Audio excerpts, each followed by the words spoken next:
Hello my soul family, कैसे हो आप सब। मेरे सभी सोल फैमिली को जय श्री राम, जय नीम करोली बाबा। अक्सर हमारे मन में एक सवाल उठता है, हम सभी के मन में आता है, जो भगवान को लेके चलते हैं, जो भगवान को जानते हैं, कि क्या भक्ति करने से सच में कर्म बदलते हैं। मान लीजिए हमारी किस्मत में कुछ बुरा लिखा है और हम सोचते हैं क्या भक्ति करने से वो चीज़ें टल जाएंगी। तो ये 100% सच है कि भक्ति से आपके कर्म बदल जाते हैं। आपके प्रारब्ध में, आपके संचित कर्म में कितना भी बुरा लिखा हो, लेकिन भगवान उसको टाल सकते हैं। भक्ति से वो कट सकता है, लेकिन कब, जब हम अपने विचारों को शुद्ध रखेंगे तब। अब ऐसा मैं नहीं बोल रही हूँ कि आप मांस खाओ, शराब पियो, व्यभिचार करो और आप सोचो कि मैं 1 घंटे पूजा कर लूँगी या कर लूँगा तो मेरे सारे कर्म बदल जाएंगे। नहीं, आप दूसरों के लिए ईर्ष्या द्वेष रख रहे हो और आप सोच रहे हो कि आपके कर्म बदल जाएंगे, तब नहीं बदलेंगे। भक्ति का मतलब ही है प्योरिटी। भक्ति का मतलब ही है कि अपने हृदय को, अपने मन को एकदम साफ, एकदम स्वच्छ बना लेना। भक्ति का मतलब ही यही है कि इंसान दूसरों से ईर्ष्या करना छोड़ देता है। जो भगवान को मानने लगेगा, जो भगवान को मानना तो खैर अब लोग वर्ड बना चुके हैं, तो वो तो बोलना ही पड़ता है कि भगवान को हम मानते हैं, लेकिन मैं नहीं मानती इसको। मैं सीधे एक ही शब्द जानती हूँ कि भगवान को जानना सीखो। जो भगवान को जान लेता है वो कभी गलत कर्म करेगा ही नहीं, और जब वो गलत कर्म नहीं करेगा, अच्छे कर्म करने लगेगा, सात्विक हो जाएगा, तो उसके जो प्रारब्ध हैं, कहते नहीं कि वो अपना पिछले जन्म का लिखा किया है तो भी टल जाएगा, वो भी कटता है। ये सच है। भक्ति हमारे कर्मों की दिशा और उनके प्रभाव को बदलने की शक्ति रखती है। इतना पावर होता है भक्ति में। लेकिन इसका अर्थ ये भी नहीं है कि भक्ति करने से इंसान के पुराने जो कर्म हैं वो जादू की तरह मिट जाएंगे, ऐसा भी नहीं है।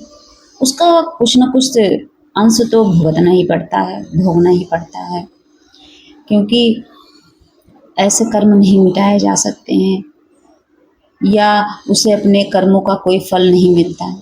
ये भी सत्य नहीं है। लेकिन इतना तो मैं जानती हूँ, भगवान अगर साथ रहते हैं तो कुछ भी संभव है, असंभव कुछ नहीं है। असल में सच्ची भक्ति इंसान को भीतर से बदल देती है, और जब इंसान बदलता है तो उसके कर्म बदलने लगते हैं, उसके निर्णय बदलने लगते हैं, और धीरे धीरे उसके जीवन में जो है अलग रिजल्ट देखने को मिलता है, अलग परिणाम देखने को मिलता है। क्या होता है, मान लीजिए 2 मिनट के लिए आप कहीं किसी पंडित जी के पास जाएं और पंडित जी कह दे, भैया तुम्हें तुम्हें तो ये फल मिलेगा या तुम्हारी मृत्यु निश्चित है, और उसके दिमाग में आ जाए।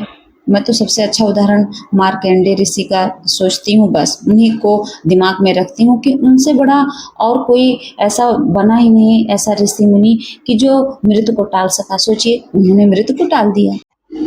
उन्होंने महामृत्युंजय जाप कर करके सोचिए भगवान शिव को प्रसन्न कर लिया।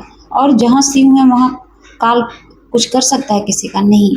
जहाँ भगवान है वहाँ कोई कुछ आकर आपका बिगाड़ ही नहीं सकता है। इसीलिए मैं बोलती हूँ भक्ति बहुत जरूरी है। और सच्ची भक्ति जो है, मैंने कहा नहीं, इंसान को अंदर से बदलती है और सच में बदलती है। तो जब इंसान बदलेगा तो उसके कर्म बदलेंगे, साफ होता चला जाता है। मतलब जितना कचरा आपकी बॉडी के अंदर भरा है, जब आप नाम जाप पूजा पाठ करते हो तो मतलब भक्ति के प्रभाव से, ईश्वर की कृपा से, उनकी ब्लेसिंग से वो धीरे धीरे धीरे धीरे बह जाता है, आपकी बॉडी से वो निकल जाता है और आप एकदम प्योर बन जाते हो। आप सच में एकदम प्योर इंसान बन जाते हो। मान लीजिए कोई व्यक्ति पहले गुस्से में गलत बोलता था, दूसरों को दुख देता था, स्वार्थ में निर्णय लेता था, लेकिन जब उस इंसान के अंदर सच्ची भक्ति आ गई तो क्या होता है, तब वो इंसान अपने हर कर्म से पहले सोचने लगता है। वो सोचने के लिए मजबूर हो जाता है। हर बुरे कर्म के बारे में सोचता है कि क्या अच्छा है या बुरा है, क्योंकि उसको अंदर से भगवान, उसकी आत्मा मतलब उसको धक्का मारती है, पुश करती है, नहीं तुम गलत कर रहे हो। तो हमारे अंदर सोचने की क्षमता बढ़ जाती है, अच्छा सोचने की क्षमता बढ़ जाती है, हम पॉजिटिव होने लगते हैं। यही तो पावर होती है भक्ति में। और सोचिए कि वो इंसान जो कुकर्म कर रहा हो और भक्ति करने लगे तो पता है क्या उसके दिमाग में क्वेश्चन आता है कि क्या मेरे इस कर्म से किसी को दुख तो नहीं होगा? क्या मैं भगवान के सामने खड़े होकर यही कर्म कर सकता हूँ? अगर भगवान हमारे सामने खड़े हों तो क्या मैं इस पाप कर्म को कर सकता हूँ? जो रेपिस्ट होते हैं, इतने कुकर्मी इंसान, सोचो अगर भगवान साक्षात खड़े हों उसके सामने तो क्या उसकी औकात है, उसकी हिम्मत है किसी को छेड़ दे? किसी को एक अपशब्द भी नहीं बोल सकता है। लेकिन सोचिए कैसे लोग रेप कर देते हैं, उनके अंदर मतलब अंदर से इतनी निगेटिव हो चुके हैं, एकदम डेविल रावण उसके अंदर बसा है कि उसके अंदर दया धर्म सब कुछ मर चुका है। वो ये नहीं सोचता कि इसके अंदर मतलब वो एक लड़की होने से पहले एक इंसान है, उसके अंदर एक सोल है, वो भगवान का एक अंश है। अगर ऐसा सोच ले तो कोई कर सकता है? नहीं कर सकता। लेकिन जब इंसान भक्ति करने लगता है तो यही पॉजिटिव शब्द जो मैं अभी बता रही हूँ, यही पॉजिटिव शब्द उसके अंदर समझ लो धीरे धीरे आने लगते हैं। तो हर लड़की को अपनी बहन की नज़र से देखने लगते हैं। ऐसे भाई लोग वो कभी किसी के लिए गलत नहीं सोचते हैं। ये होता है भक्ति करने से, और यहीं से हमारा कर्म बदलना शुरू होता है। लोग अच्छे कर्म करना शुरू कर देते हैं। भक्ति हमारे पुराने कर्मों के साथ क्या करती है? आता है ना क्वेश्चन कि आखिर हमारे पुराने कर्म जाते कहाँ हैं? आता है हमारे मन में कि अब तो हम बुरे कर्म करके आए होंगे तभी तो दुख झेल रहे हैं, लेकिन भक्ति से क्या ही मिलेगा? जो लिखा हो तो होगा होगा। हम कहते नहीं अरे भक्ति करने से मौत थोड़ी न टल जाएगी, भगवान थोड़ी न बचा लेंगे। ये कौन बोलता है पता है? जो नास्तिक होते हैं। लेकिन जो सच्चे भक्त होते हैं भगवान के ना, वो कभी ये डाउट लाते ही नहीं। वो कहते हैं कि प्रभु अब आप ही जानो। भक्त प्रहलाद की तरह होते हैं, भक्त ध्रुव की तरह होते हैं, मीराबाई की तरह होते हैं, सबरी जी की तरह होते हैं। हमारे शास्त्रों में कर्म का सिद्धांत बहुत गहरा है। हर कर्म का फल होता है, अपना फल मिलता ही है, लेकिन भक्ति मनुष्य की चेतना को बदलती है, उसके अवचेतन मन को बदलती है। इसीलिए तो इंसान पॉजिटिव होने लगता है। पहले आप जिस परिस्थिति में क्या करते थे? क्रोध करने लगते थे।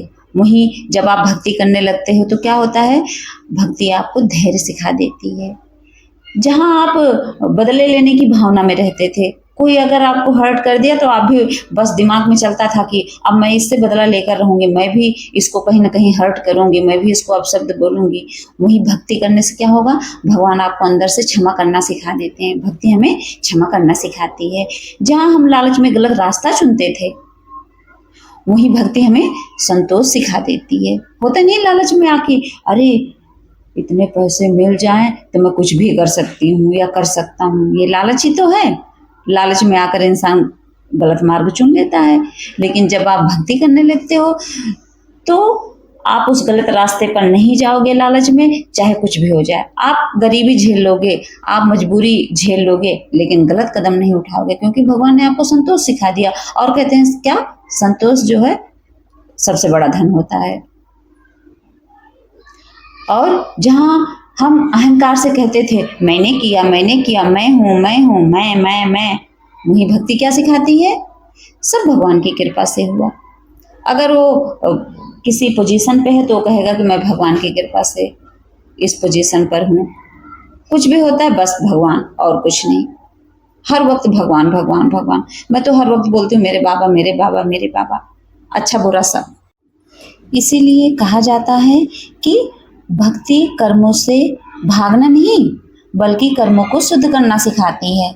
ये नहीं कि कोई अपने कर्मों से बच सकता है, नहीं, वो नहीं सिखाती भक्ति। भक्ति ये कहती है कि अपने कर्मों को शुद्ध कर लो। आगे का जो आपका क्रियामय कर्म कहते हैं कि वो जो आगे आप करते रहते हो उसके बारे में सोचने के लिए मजबूर करती है कि मेरे बच्चे अब सुधर जाओ, क्योंकि मैं नहीं चाहता। भगवान सोचो, भगवान चाहते हैं कि आप बुरे कर्म करो, आप जेल जाओ, आप बुरे कर्म करो, आपको डंडे पड़े।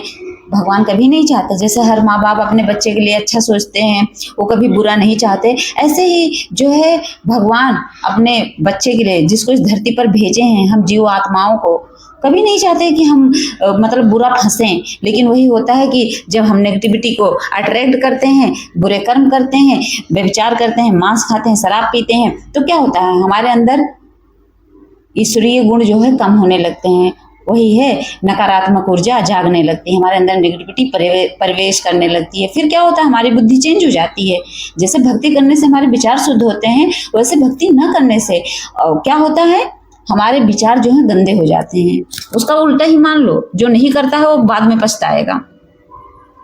और सबसे बड़ा बदलाव कहाँ आता है, भक्ति केवल मंदिर में पूजा करने का नाम नहीं है कि हम बैठे रहें ऐसे मंदिर में फूल माला लेकर, प्रसाद लेकर, खूब बड़ी बड़ी मोटी मोटी धूप बत्ती जलाएं, अखंड ज्योति जलाएं। नहीं, इस भ्रम में मत रहना। अगर हम सुबह पूजा करें और दिन भर किसी का दिल दुखाएं, झूठ बोलें, धोखा दें और गलत कर्म करें, तो वो केवल बाहरी पूजा मानी जाती है। वो ढोंग होता है, वो पाखंड होता है। सच्ची भक्ति तब है जब भगवान हमारे मंदिर से निकलकर हमारे व्यवहार में दिखाई देने लगते हैं, हमारे विचारों में आ जाते हैं, हमारी आदतों में आ जाते हैं।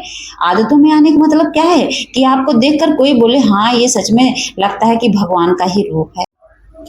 ये शब्द अगर किसी के मुंह से आपके लिए निकल रहा है तो समझ लो आपकी भक्ति सफल है और आपकी भक्ति जो है सच में सच्ची है।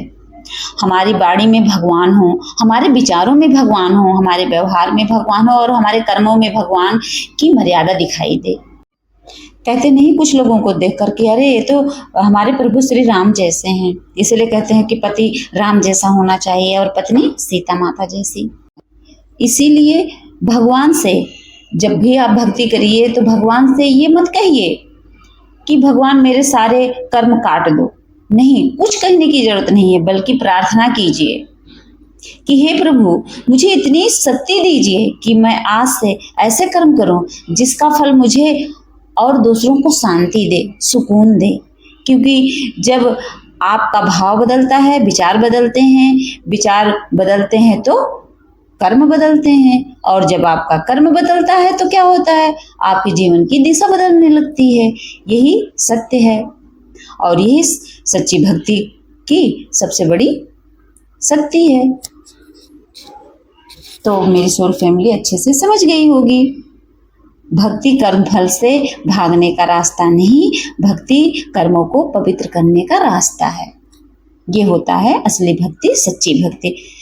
तो अब आप लोग क्या करोगे, अपने कर्मों को सुधारोगे। अब मैं क्यों बोल रही हूँ ये चीजें कि मेरी कितनी सोल फैमिली ऐसी है जो क्या करती है, नॉनवेज खाती है। वो नॉनवेज छोड़ ही नहीं पाते हैं। जो सोचो, नाम है divine family, divine soul, tag लगा लिया है, मानते हैं कि हाँ मैं ट्विन फ्लेम जर्नी में हूँ, मैं सच में एक डिवाइन सोल हूँ। डिवाइन सोल का मतलब क्या, डिवाइन शब्द ही, डिवाइन मतलब भगवान।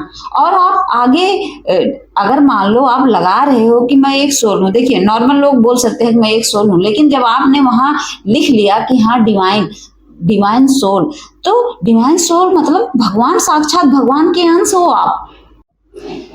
तो आप कैसे मांस खा सकते हो, कैसे व्यभिचार कर सकते हो, कैसे दूसरों से ईर्ष्या कर सकते हो, नहीं कर सकते।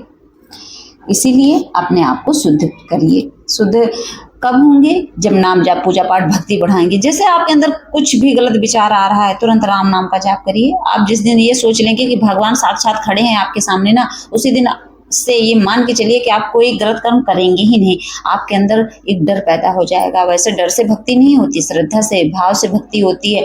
लेकिन मैं इसलिए कह रही हूँ कि इंसान कुछ भी कुकर्म करने से पहले 100 बार सोचता है, बस इतना ही कहना चाहती हूँ। तो मेरी सोल फैमिली अच्छे से समझ गई होगी कि उनको क्या करना है।